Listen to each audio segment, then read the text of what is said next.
Assalamualaikum warahmatullahi wabarakatuh. Terima kasih nih buat semuanya yang udah mampir lagi di channel saya. Apa kabar semuanya? Semoga kalian selalu sehat dan dalam lindungan Allah ya guys. By the way, yang baru mampir di channel saya silahkan di subscribe dulu guys. Yang udah subscribe atau yang baru mampir lagi nih di channel saya silahkan tinggalkan komentar.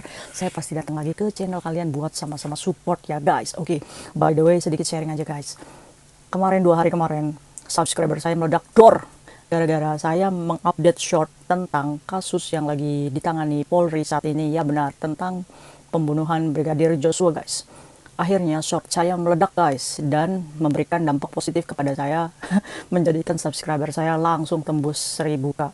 Tapi ada beberapa saya belajar kalau misalkan YouTube saya ini kan belum monet ya guys. Ya saya doain aja semoga secepatnya atas dukungan kalian saya cepat kejar jam tayang juga. Makanya terima kasih nih buat kalian yang udah nonton nyempet ini nonton video saya. Semoga kita bisa sama-sama sukses ya guys. Oke, akhirnya short yang tembus ratusan ribu orang yang nonton akhirnya saya delete guys, daripada nanti menjadikan masalah untuk YouTube saya. Jadi akhirnya saya berbesar hati untuk delete semua short itu. Nah buat kalian nih, buat kalian yang lagi ngejar subscriber, saya kasih bocoran aja. Kalian bikin short aja yang lagi viral buat dapetin subscriber. Ternyata short itu jam tayangnya nggak masuk ke jam tayang utama guys, tapi subscribernya saat kalian delete video short itu nggak hilang juga subscribernya, jadi masih nempel tuh guys di YouTube kalian. Ya ilmu aja guys ya, sama-sama sharing. Apa sih malam ini saya mau bahas apa? Ya saya mau bahas tentang orang awam yang ngebahas tentang kasus yang lagi booming di Indonesia, yaitu tentang polisi tembak polisi yang berubah menjadi polisi ditembak polisi di rumah polisi guys, oleh polisi juga. Asik ya. Nah saya mau bercerita tentang versi awam aja nih guys, karena saya juga orang awam nih. Cuma saya pengen memberikan penjelasan kepada teman-teman saya yang males untuk nonton berita. Apa sih yang lagi gempar? Oke guys, hari ini tanggal berapa sekarang? Oke guys, pada hari ini tanggal 19 Agustus Ibu PC ditetapkan sebagai tersangka atas tuduhan pembunuhan berencana dan dijerat pasal seperti pasal suaminya, yaitu pasal 340 tentang pembunuhan berencana, dan hukuman terberatnya adalah hukuman mati guys. Nah buat kalian yang belum tahu siapa sih Ibu PC, barangkali kalian yang males nonton berita dan mengikuti perkembangan kasus ini, saya rangkumkan dari kacamata awam untuk kalian biar kalian paham masalah yang terjadi saat ini guys. Oke, masalahnya apa sih? Masalahnya itu guys, pada tanggal 8 Juli 2022 terjadi tembak-menembak antara polisi dan polisi guys. Nah korbannya ini Brigadir Joshua ditembak oleh Baradae. Baradae ini pangkatnya di bawah Joshua guys. Nah kenapa bisa Baradae ini menembak Joshua? Alasannya itu karena Ibu PC ini yang hari ini ditetapkan sebagai tersangka tadinya mengaku sebagai korban pelecehan yang dilakukan Joshua saat itu. Nah saat itu Ibu PC berteriak, otomatis menjadikan Joshua ini panik. Baradae yang menyaksikan Joshua keluar dari kamar Ibu PC dan melihat Joshua menodongkan pistolnya ke Baradae, akhirnya Baradae ini juga berjaga-jaga untuk melindungi dirinya dengan mengangkat pistolnya juga. Joshua melesatkan tembakan dari atas ke bawah ke Baradae. 7 tembakan itu meleset semua, dan Baradae dari bawah ke atas nembak Joshua dengan 5 peluru, semuanya tembus. Bahkan lukanya itu ada 7 luka guys. Bisa ya pelurunya itu mengakibatkan 2 luka juga. Nah apa sih yang menjadikan janggal? Yang menjadikan janggal ini langsung ditembuskan ke Polres Jakarta Selatan pada waktu kejadian itu hari Jumat, dan ternyata Polres Jakarta Selatan mengumumkan kepada media bahwa sudah terjadi tembak-menembak polisi dan polisi di rumah polisi pada hari Seninnya guys, 3 hari setelahnya. Otomatis itu yang membuat curiga. Satu. Nah yang kedua, ternyata jenazah Joshua ini juga diotopsi pertama kali tidak meminta izin kepada keluarganya. Nah pada waktu itu hanya ada adik Joshua yang dipaksa untuk menandatangani surat otopsi, dan isinya itu nggak ada, belangko kosong guys. Akhirnya Joshua ini setelah diotopsi dibawa pulang oleh adiknya ke Jambi dengan tidak hormat, alias jadi bawa aja kayak kamu ini tersangka pelecehan seksual, udah pulang kamu itu, kayak gitu guys. Nah akhirnya jenazah ini diterima oleh keluarganya dengan rasa duka. Secara tidak langsung Joshua ini adalah anak kebanggaan yang orang tua itu berharap mempunyai harapan, apalagi anaknya menjadi ajudan Kadif Propam yang semua orang itu ingin jabatan itu. Secara tidak langsung, aduh, saya tidak bisa membayangkan gimana perasaan terlukanya orang tua Joshua saat menerima jenazah anaknya itu nyampe di rumah. Dan yang paling sedihnya juga, Ada beberapa polisi yang mengantarkan jenazah Joshua di rumahnya dan tidak memberikan izin kepada orang tuanya untuk membuka peti mati Joshuanya. Nah, itu tanda tanya. Akhirnya orang tuanya itu protes, ini anak saya mau memastikan dulu, ini benar Joshua atau enggak, bagaimana? Nah, akhirnya dikarenakan alasan takut mengganggu hasil otopsi dan formalin, akhirnya setelah berdebat, polisi ngalah juga guys. Akhirnya peti Joshua ini bisa dibuka. Boom! Ternyata di dalamnya guys, mayat itu bukan hanya luka tembakan yang dilihat oleh keluarga Joshua, ada luka sayatan, lebam, yang menjadikan keluarga ini curiga. Ini anak saya benar ditembak atau dianiaya nih. Akhirnya protes juga muncak tuh di media. Videonya viral. Semuanya viral. Jadi mengundang netizen ini untuk mendukung nih. Ini kayaknya ada masalah nih. Kayaknya bukan seperti ini nih kejadiannya. Nah, syukurnya Joshua ini memiliki pengacara yang berani untuk menyatakan kebenarannya. Akhirnya, mintalah keluarga Joshua ini untuk dilakukan otopsi kedua, otopsi ulang guys. Karena untuk meyakinkan ini benar nggak sih anak saya ini ditembak itu benar kayak gitu. Terus kejadiannya gimana sih? Nah, polisi ini berbelit-belit guys. Ternyata dikarenakan ada kong kali kong polisi ini guys. Akhirnya Presiden Jokowi juga mengumumkan buka semuanya. Jujur apa adanya, kembalikan kepercayaan publik. Kapolri dipanggil, buka semuanya. Akhirnya apa? Akhirnya Kapolri pada waktu itu mencopot tuh siapa-siapa yang pertama kali mengolah TKP. Ini TKP. Yang jadi aneh juga CCTV-nya juga nggak ada guys. Kesambar petir katanya. Jadi buktinya minim banget. Akhirnya Kapolri dengan tegas membentuk tim khusus untuk penyelidikan ini. Salah satu jalannya ya mencopot tuh tadi tuh yang sudah melakukan cek lokasi, membawa jenazah, siapa itu, di semuanya dilepas itu jabatannya dulu. Akhirnya tim sus ini yang bekerja guys. Boom. Kalian tahu nggak? Akhirnya kronologi yang sebenarnya terungkap. Setelah Ferdy Sambo ini ditetapkan sebagai, maksudnya di penjara, bukan di penjara, diamankan di Makobrimob. Nah, pengacara Baradae ini mengundurkan diri guys. Kenapa? Kok bisa mengundurkan diri? Akhirnya pengacara pengganti yang ditunjuk oleh Bareskrim mendampingi Eliezer ini untuk BAP. Dari hati ke hati pengacara ini mengajak Baradae ini untuk, apa sih sebenarnya yang terjadi? Kamu nggak usah takut. Sekarang itu sudah tidak ada yang mengintimidasi kamu. Kamu bisa mengambil justice kolaborator atau pengungkapan saksi untuk mengungkap pelaku utama. Nah, itu bisa membuat kamu bebas dari jerat hukum yang menjerat kamu. Akhirnya Baradae ini jujur guys, bahwa iya benar, saya cuma diperintah untuk menembak Joshua oleh Ferdy Sambo. Pada saat itu Ferdy Sambo ikut menembak dan menembakkan ke dinding-dinding menggunakan pistol Joshua untuk mengalibi bahwa ada terjadi kasus tembak-menembak. Oh my god, ternyata ini adalah acting dari Ferdy Sambo yang menutup-nutupi. Apakah ada tersangka lain? Ternyata ada guys. Baradae mengaku bahwa di situ juga ada Bribka RR dan KM, warga sipil guys, yang bekerja untuk Ferdy Sambo. Akhirnya, ya udah nggak bisa berkutik. Orang si Eliezer ini udah ngaku. Akhirnya tanggal 3 Agustus Eliezer ini ditetapkan sebagai tersangka.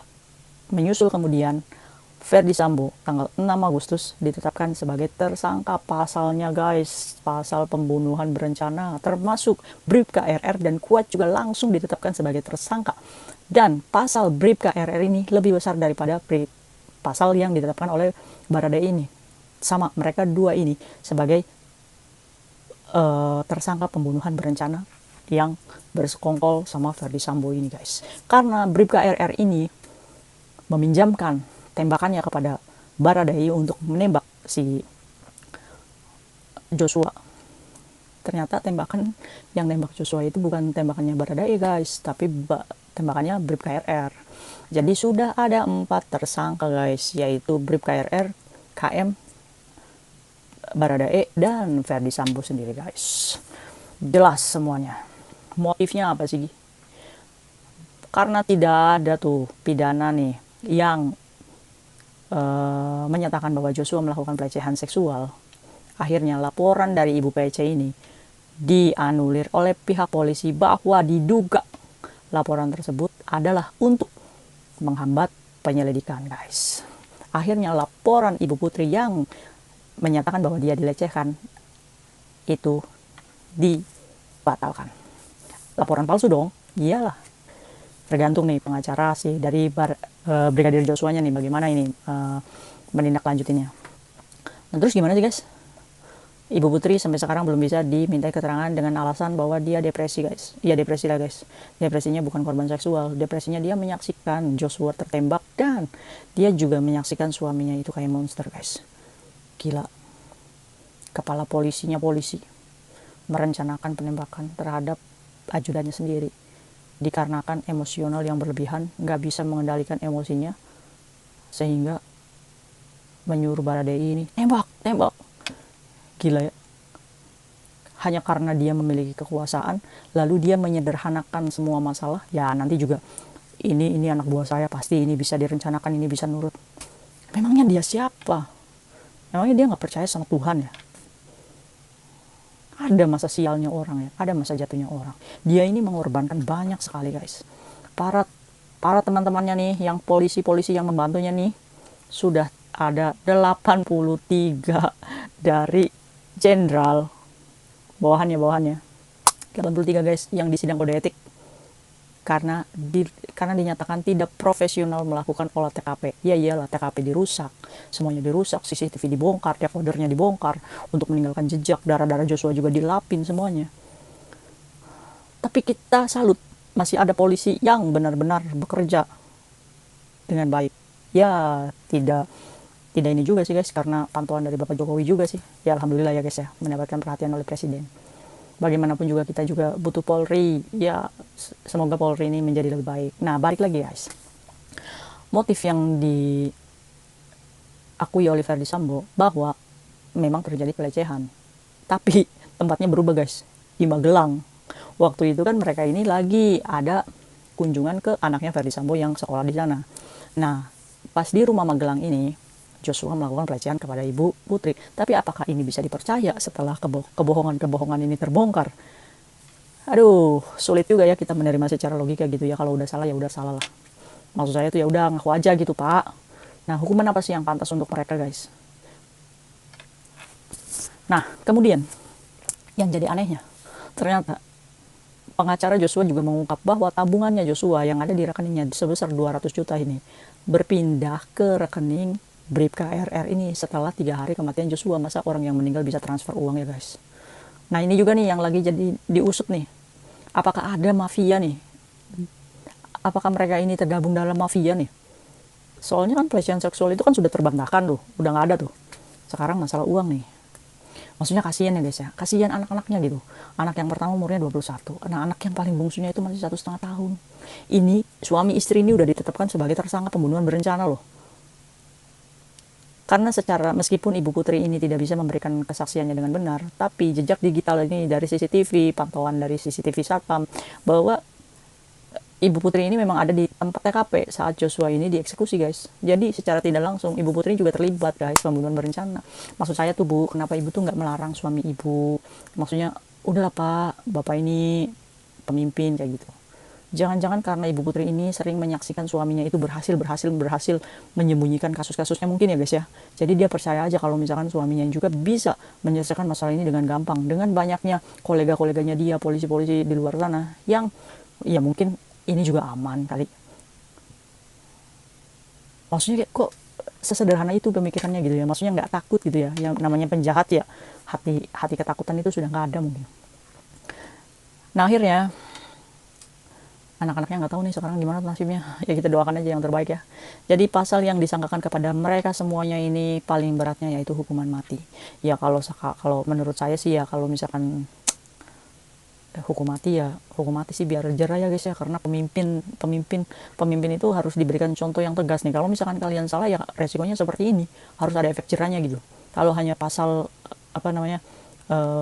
penjara seumur hidup atau enggak penjara 20 tahun, pasti kita dapat remisi berapa tahun untuk pengurangan tahanan. Maksudnya ya udahlah, nyawa dibayar nyawa gitu. Kalau menurut saya guys, kalau menurut kalian gimana? Coba komentar. Nah, keluarga Joshua bagaimana keadaannya? Ya, mereka meminta keadilan kepada Polri seadil-adilnya, usut semuanya.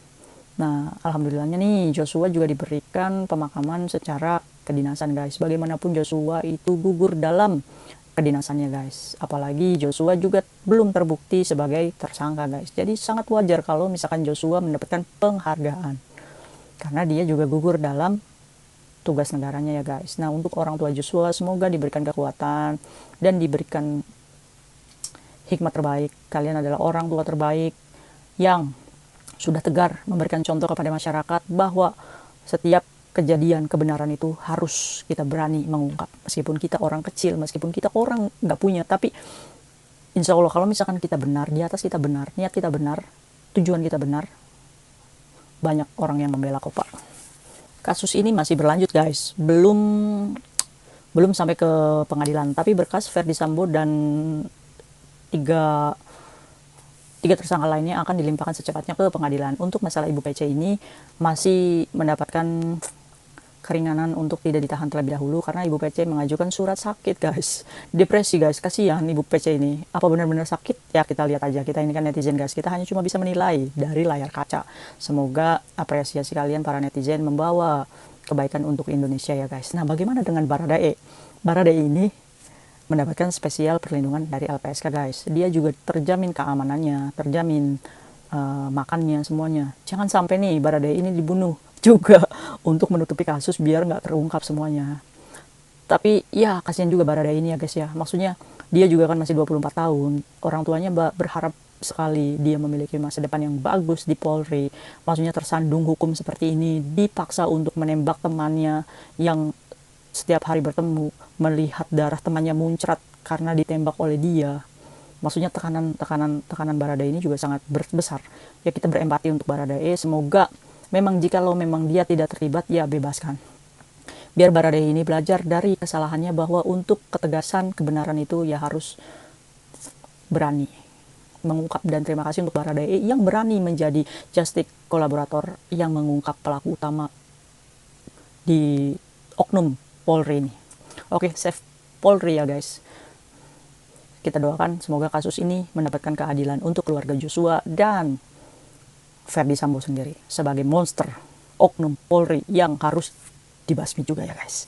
Terima kasih nih yang udah dengerin omongan saya yang nggak tahu nih arahnya kemana, tapi ya semoga kita sama-sama belajar ya guys ya dari kasus ini, bahwa kita tidak boleh menjadi orang yang sok kebal hukum atau apa. Ya kita hidup di NKRI, ya kita wajib berlaku baik, mematuhi undang-undang dan ketentuan yang berlaku di Indonesia guys ya. Terima kasih banyak. Assalamualaikum warahmatullahi wabarakatuh. See you next video.